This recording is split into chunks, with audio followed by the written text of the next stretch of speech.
रियाजी की दुनिया में मुसलसल एक चैलेंज ये रहा है, एक मसला ये रहा है कि अगर हमारे पास एक कर्व हो तो रकबा ज़ेर कर्व कैसे निकाला जाए। अगर हमारा ग्राफ एक लकीरी ग्राफ हो, लिनियर ग्राफ हो, तब तो आसान होता है कि आपने यहाँ ऊंचाई निकाली और ये मुसल्लस बन रहा है तो मुसल्लस के एरिया का फॉर्मूला लगा दिया, या अगर आपके पास एक ये सीधा ग्राफ है तो मुस्ततील के रकबे के फॉर्मूले के ज़रिए आपने आपने रकबा निकाल लिया।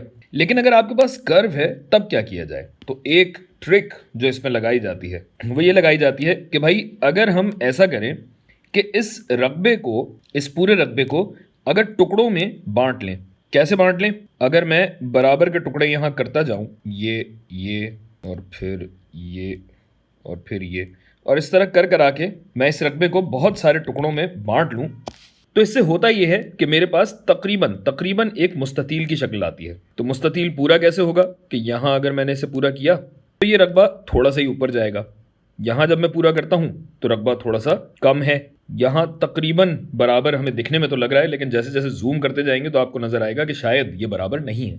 और बहरहाल ये है, आपके पास अलग अलग मुस्ततील आपके पास आ गए, जिनके रकबों को अगर आप जमा कर लें तो आपके पास जो हासिल जमा आएगा वो जाहिर है कुल रकबा होगा। तो अब ये रकबा निकालें कैसे?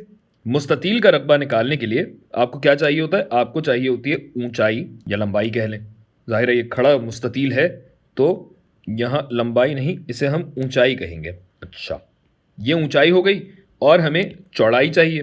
तो चौड़ाई जो है इसको हम कहते हैं dx, और चूंकि ये बराबर के टुकड़े हमने बनाए हैं तो हर जगह ये चौड़ाई आती है dx। और हो क्या रहा है कि जाहिर है ये फंक्शन के जरिए लाया जा रहा है, तो x की जो मुख्तलिफ कदरें होंगी, जिस तरह यहाँ पे a है, यहाँ पे b है, इसी तरह a plus D x plus D x plus D x plus D x कर कर आके आपके पास जो आएगा y एक्सिस पे, वो जाहिर है फंक्शन की कोई कदर होगी। गोया अगर मुस्ततील का रकबा निकालना है तो किसी भी मुस्ततील को लूँ, अगर पहले वाले मुस्ततील को लूँ तो मैं कहता हूँ भाई ये f ऑफ x है जो इसकी ऊंचाई है और इसकी चौड़ाई है dx, ठीक है भाई। और ऐसे मेरे पास n रकबे मौजूद हैं। अच्छा, और अब गौर कीजिए कि हर मुस्ततील का रकबा वही है, बस f ऑफ x की कदरें जो है वो अलग अलग होती जा रही हैं। माफ़ कीजिएगा, इसको dx नहीं डेल्टा x कहा जाता है। जब हम ये वाले रकबे निकाल रहे होते हैं तो डेल्टा x कहा जाता है, यानी x में तब्दीली। dx कहाँ पे आता है ये अभी आपको मैं थोड़ी देर में ही बताता हूँ, रुकिए। ये डेल्टा x है।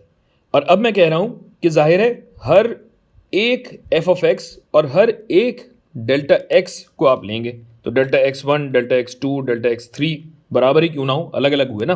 और हम ये कहते हैं कि अगर इन तमाम रकबों का हम हासिल जमा निकालें, कितने रकबों का? 1 से लेके n तक के रकबों का हासिल जमा निकाल रहे हैं, और ये n कहाँ तक जा सकता है? 1 से लेके n रकबों तक का हासिल जमा अगर निकालें तो हमारे पास रकबा ज़ेरे कर्व आ जाता है। अच्छा, अब सोचिए कि भाई यहाँ पे मसला ये आ रहा है कि यहाँ आपने देखा कि यहाँ मुस्ततील का रकबा ज़्यादा है, यहाँ मुस्ततील का रकबा कम है, जबकि कर्व का जो रकबा है वो थोड़ा सा ज़्यादा है। तो भाई इस मसले से कैसे निपटा जाए?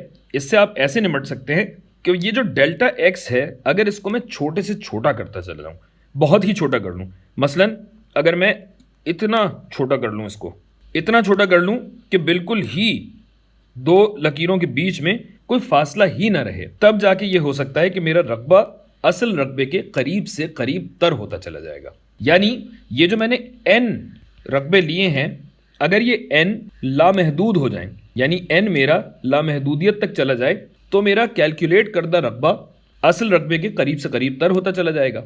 इसी चीज़ को, इसी उसूल को, इसी कानून को, इसी ट्रिक को हम दरअसल इंटीग्रल कैलकुलस का पहला कदम कहते हैं। अब ये इंटीग्रल क्या है? इंटीग्रल ये है कि अगर ये जो मैं सम ले रहा हूँ अलग अलग रकबों में बांटने का, तो अलग अलग रकबों की जगह अगर मैं एक पूरा सम ले लूँ, पूरा एक हासिल जमा ले लूँ, तो ये इंटीग्रल कहलाता है, जिसको इस तरह बनाया जाता है।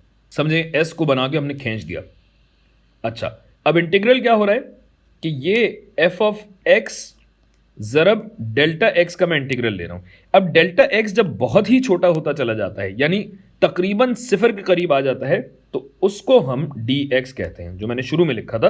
तो बात यह है कि डेल्टा x और dx में फर्क सिर्फ इतना है कि dx बहुत ही छोटा, तकरीबन सिफर के बराबर होता है, जबकि डेल्टा x कुछ भी हो सकता है। अच्छा, अब ये जो इंटीग्रल हम ले रहे हैं, जाहिर है पूरे कर्व का नहीं ले रहे, हम a और b की हुदूद के बीच वाला रकबा ले रहे हैं। तो ये निचली हद और ये बालाई हद दोनों यहां पे हमने लिख दी। ये कहलाता है इंटीग्रेशन। और रियाजी के उसूलों और कवानीन के तहत इसका भी एक तरीका होता है जो हम आगे की वीडियोस में सीखेंगे।